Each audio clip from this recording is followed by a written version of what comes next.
Déjà, c'est une rencontre avec la mission Laïque France, ses représentants, et puis je pense des valeurs identiques entre l'Université de Bourgogne et la MLF, notamment la laïcité, mais également une forte ouverture à l'international.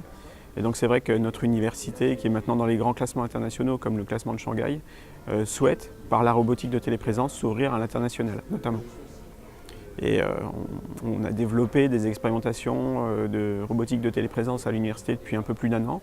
Donc maintenant on est au point sur plusieurs sujets, comme le handicap notamment, pour les publics empêchés, mais également la culture avec les musées, et puis l'orientation active. Voilà, on a fait aussi des expérimentations dans ce domaine, et on veut se développer sur la Bourgogne-Franche-Comté, la Bourgogne, avec des expérimentations plus poussées avec les établissements, les lycées de notre région.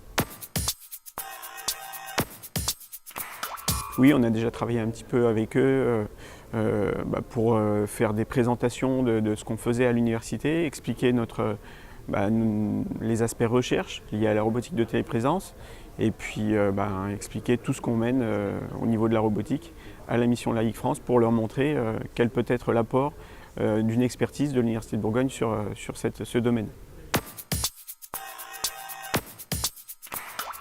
Alors l'orientation active, qu'est-ce que c'est? C'est de pouvoir permettre aux lycées de visiter l'université sans bouger de leur lycée.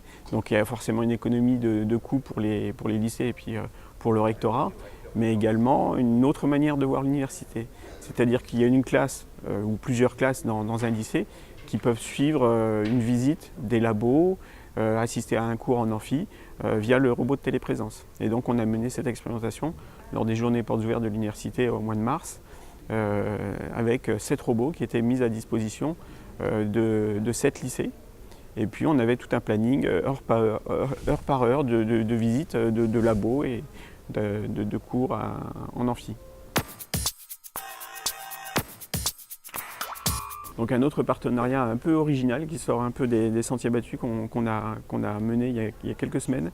On a un enfant malade à l'hôpital qui a assisté, qui s'appelle Yann, qui est un adolescent, qui est amateur de football, qui a assisté à un match de Ligue 1 au DFCO, donc l'équipe de Dijon qui est en Ligue 1, un match qui s'est passé il y a quelques semaines.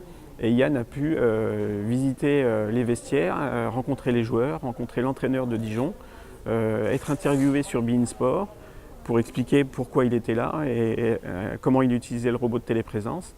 Et puis ça nous a permis donc un partenariat avec le CHU de Dijon, avec l'association Coup de pouce, qui va se procurer des robots, et on va aller plus loin dans le partenariat pour proposer ça à d'autres enfants empêchés, donc qui sont à l'hôpital, pour assister à des matchs, et puis découvrir un peu la face cachée d'un match de Ligue 1.